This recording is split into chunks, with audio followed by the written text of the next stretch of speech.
नमस्कार, मी संदीप चव्हाण. सिटी नाव मध्ये आपलं स्वागत. अल्टिमेटम संपला, पुन्हा एकदा उपोषणास्त्र. मनोज जरांगे पाटील यांनी आपल्या उपोषणास पुन्हा एकदा सुरुवात केली आहे. 40 दिवसांचा अल्टिमेटम देऊनही सरकारनं मराठ्यांना आरक्षण न दिल्यानं मनोज जरांगे यांनी आजपासून पुन्हा एकदा अंतरवाली सराटीत आमरण उपोषणास सुरुवात केली आहे.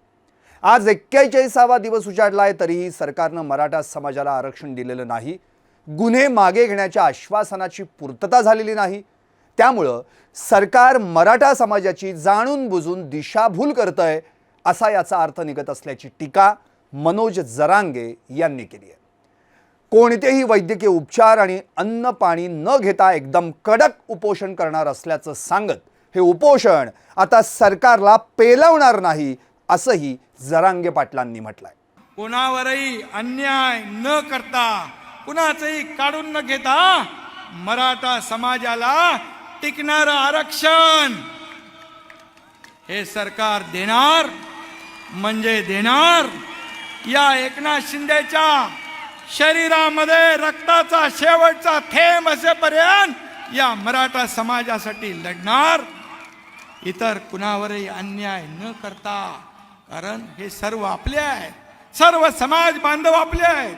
आणि म्हणून मी छत्रपतींच्या समोर साक्षीने या ठिकाणी त्यांची शपथ घेऊन सांगतो नाही, मी तिथे जाऊन त्यांच्या समोर नतमस्तक होतो.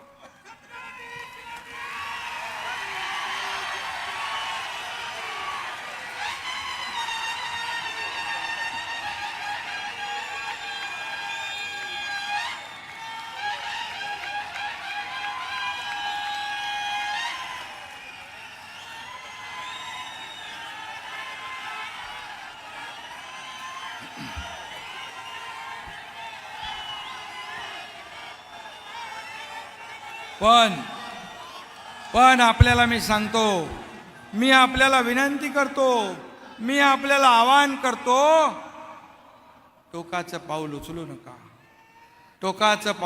नका, आत्महत्या करू नका, आपल्या कुटुंबाला वाऱ्यावर सोडू नका, आपल्या मागे असलेल्या मुलाबाळांचा विचार करा. हे सरकार तुमचं आहे. काल मुंबईत आझाद मैदानावर एकनाथ शिंदेंच्या शिवसेनेचा दसरा मेळावा पार पडला. या मेळाव्यात मुख्यमंत्री एकनाथ शिंदेंनी छत्रपती शिवरायांच्या साक्षीनं मराठ्यांना आरक्षण देणार म्हणजे देणारच अशी शपथ घेतली होती.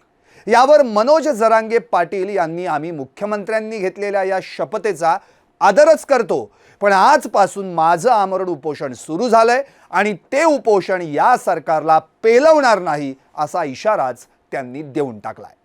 महाराष्ट्रातील सरसकट मराठा समाजाला कुणबी प्रमाणपत्र देऊन ओबीसीतून 50% आतील आरक्षण देण्याच्या मागणीसाठी शासनाला दिलेल्या 40 दिवसांची मुदत काल 24 ऑक्टोबरला संपली. त्यामुळं आज 41व्या दिवशी सकाळी 11 वाजल्यापासून मनोज जरांगे पाटलांनी आपल्या साखळी उपोषणाचं रूपांतर पुन्हा एकदा आमरण उपोषणात केलं.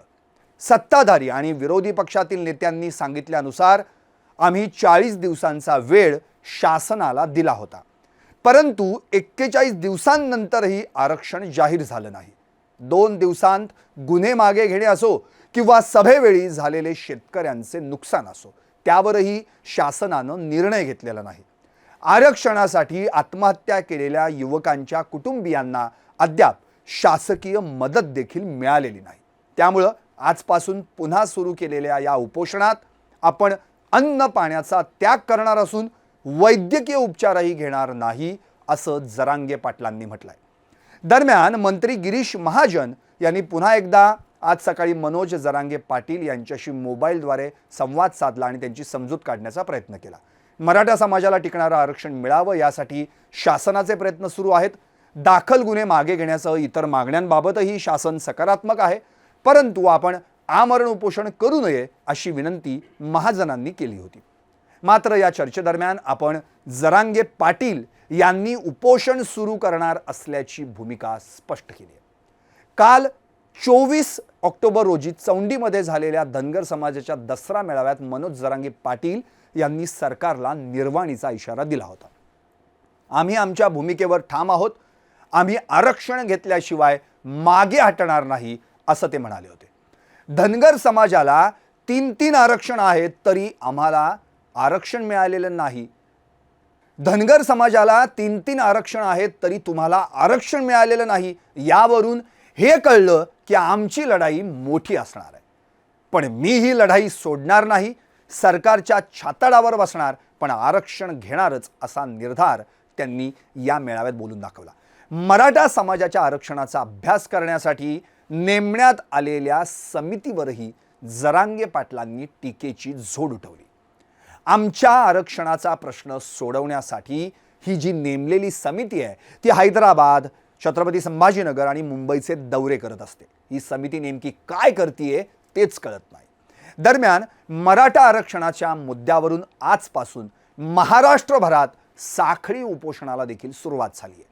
येत्या 28 ऑक्टोबरपासून तेच साखळी उपोषण आमरण उपोषणात रूपांतरित होईल असं जरांगे पाटलांनी म्हटलंय. मराठा समाजाच्या आरक्षणाचा प्रश्न सुटेपर्यंत आमच्या गावात कुठल्याही राजकीय नेत्याला येऊ दिलं जाणार नाही. आरक्षण घेऊनच गावात यायचं, नाहीतर आमच्या गावाला शिवही देणार नाही असं सांगत अंतरवाली सराटी गावात राजकीय नेत्यांना प्रवेशबंदी करण्यात आली. कायद्याच्या पदावर बसलेल्या लोकांनी आमच्या गावात येऊच नये. ओबीसीत समावेश केलेला GR घेऊन या. तो GR टिकला सुद्धा पाहिजे तरच तो मान्य असेल. हे शांततेचं आंदोलन आहे. कोणी नेता आमच्या गावात आलाच तर त्याला शांततेच ढकलून लावणार असंही जरांगेंनी म्हटलंय. मनोज जरांगे पाटलांनी सुरू केलेला हा निकराचा लढा आणि मुख्यमंत्र्यांनी छत्रपती शिवरायांच्या साक्षीनं घेतलेली शपथ मराठ्यांना आरक्षण मिळवून देणार का, याचं उत्तर आता येणारा काळच ठरवेल. पाहत रहा सिटी नाव.